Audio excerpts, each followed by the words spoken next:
ведрами я сначала. Я сначала. Блин.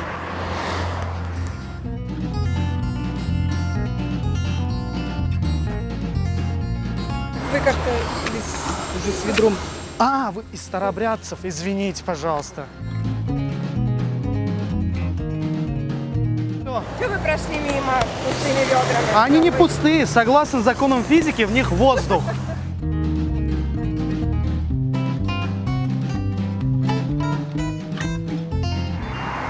Куда с пустыми ведрами? Ой, а вы, сейчас, подождите, я знаю, беда. Сплюньте 3 раза, сплюньте. Всё, не в ту сторону. Вот, все, все.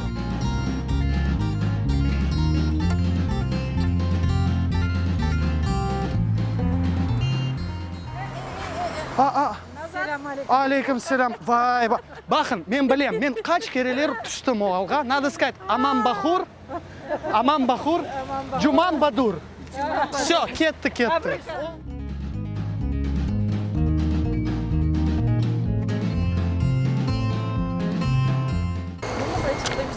А?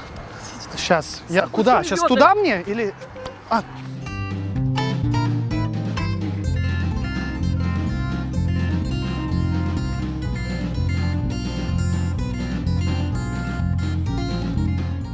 Нет, смотрите, я знаю...